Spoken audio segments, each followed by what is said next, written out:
Hello everybody and welcome back for the weekly VR news. As always, I'm Mateo311 and this is your channel for everything VR related. There's currently a lot going on in the VR industry, including brand new PCVR and mobile headsets. A never-ending supply of new VR games keeps coming, and in the very near future, we're going to get a glimpse of a lot of unannounced titles. Now, there are, of course, links and timestamps if you want to skip ahead, but before we jump in, this video is brought to you by my sponsor, Kiwi Design. Kiwi has accessories for all of your favorite headsets, and they finally started releasing some new products for the Quest 3. On screen, we have their brand new extra comfy Quest 3 Elite strap. I've been using head straps from Kiwi for years now, and they're hands down my favorite. There's a link to Kiwi down in the description, and don't forget to use discount code Mateo311 for 5% off and to help support my channel. Okay, so let's start this video off like normal with the check-in, and that's what exactly have I been up to in the VR world. Well, as you can see behind me, I'm finally back from Europe after a 17-day trip.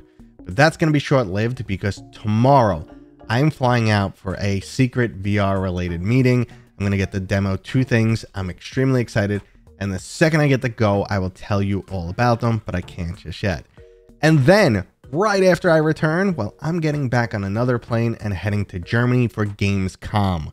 Yes, I said com this time. I know I've been saying Gamescom for a while. So that's my update. In my downtime, I've also been playing Asgard's Wrath 2 again. That's it. That's the check-in. I should have so much more information for you guys in the near future.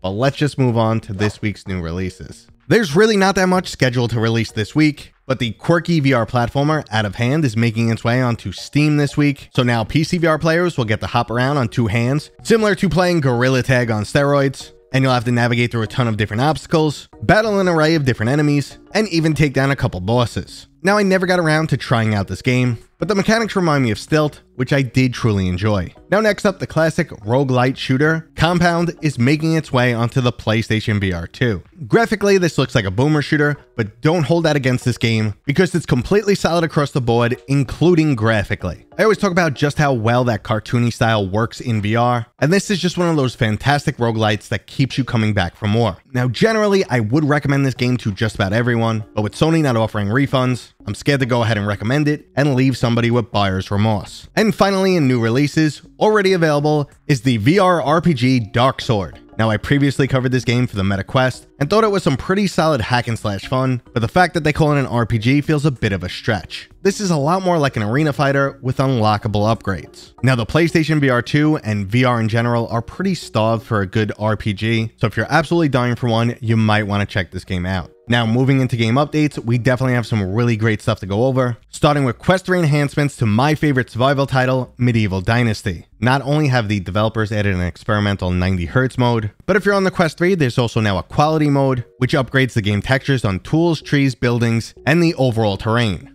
Honestly, the graphics were my biggest complaint when it came to Medieval Dynasty, so I'm really happy to see that they addressed this. And there's a whole bunch of other updates in there that I didn't mention, but I just wanted to, let you guys know that they're still working on this game. It's better than when it released, and it was already really solid in my opinion when it first came out.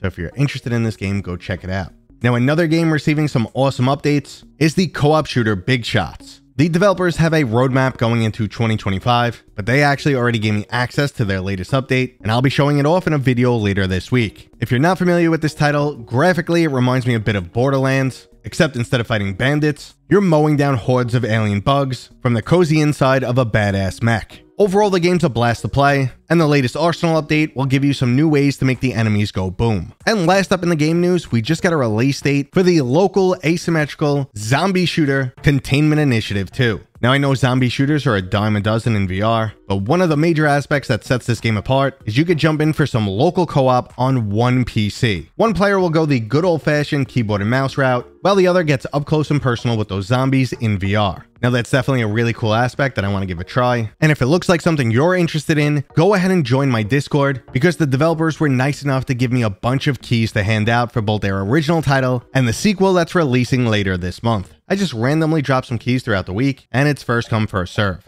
And that right there covers this week's game news, but if that wasn't enough for you, the brand new VR Gaming Showcase is dropping on the 15th, and I'm planning a recap for the Friday. Now, I'm hoping some of the stuff that gets announced, I will get the demo at Gamescom.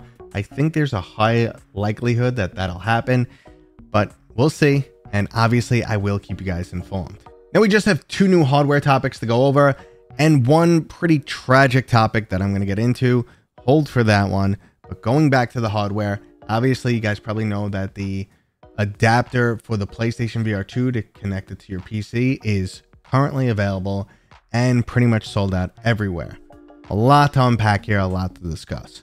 Overall, it's pretty much good. We knew there was going to be one issue that was going to be sporadic, which is a PC issue. It's not a Sony thing, so I don't want to point the finger at them, but the controllers do not connect through the headset. They connect via Bluetooth to your PC. And Bluetooth connections on motherboards are notoriously finicky.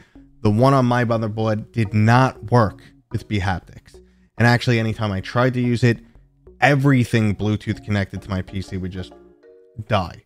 So it did not work. It was a headache. Luckily, though, bHaptics includes their own adapter, something Sony should have done with this. So there are people out there who are experiencing issues with their controllers. It can be resolved probably in most cases by buying a cheap Bluetooth adapter, USB one, and you should be off and running. But it's just annoying that, you know, Sony didn't include it.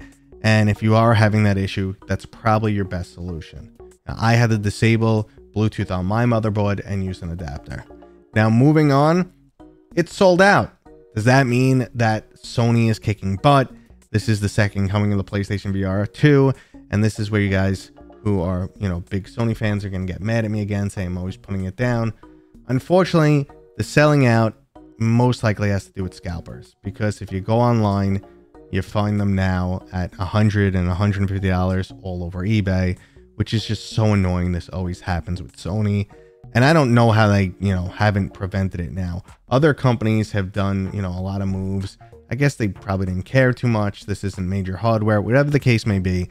But yeah, scalpers got their hands on this one. They're really hard to find here if you're not willing to spend the extra money. And for those saying, hey, well, people want to say PCVR is dead, but everyone's buying the adapter.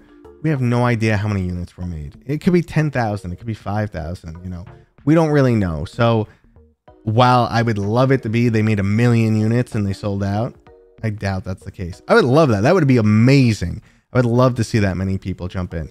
Now, in terms of how does it perform, if you're not having issues, overall, it's a solid headset. It's a good option if you want to get into PCVR, you have no interest in mobile games, or you want to avoid meta, then it's a great new option, especially if you got one at that 350 sale, which unfortunately isn't still running. But yeah, kudos to Sony. You know, I just wish that there were less Bluetooth issues out there. Now, moving on, another player is trying to get back into the game, and it looks like Pico is starting to tease a new headset. I've heard some things in the background too. I know a new headset exists. I believe this one's going to be black, but don't quote me on that. And it looks like they're going to do what they did with the Pico 4, which is basically just copy the latest meta headset and make some enhancements. But I love competition in the industry. I hope they come to the US this time. My only issue with the Pico, because I loved my Pico 4, the only issue is I have no real reason to use it. The Quest 3 is the one getting exclusives. The Pico 4 isn't. When the Pico 4 does get games, they're usually behind the Quest 3, and the Quest 3 has more power. So I just have no reason to use it. I lend it to my friend. My buddy, you know, uses it pretty frequently for PCVR, which is a great headset for. So I hope they just do a little bit more to wow us. And I hope they double down on the commitment like Meta has, but we'll see what happens. Now, I'm, you know, hot and cold on the whole new Pico headset coming. I just don't think it's going to have the impact that I want it to, because ByteDance has already shown in the past that they're probably not willing to spend as much money as Meta. They have the money, just spend it, because we want better VR. But again, you look how much money Meta is losing, you know, quarter after quarter on their XR endeavors.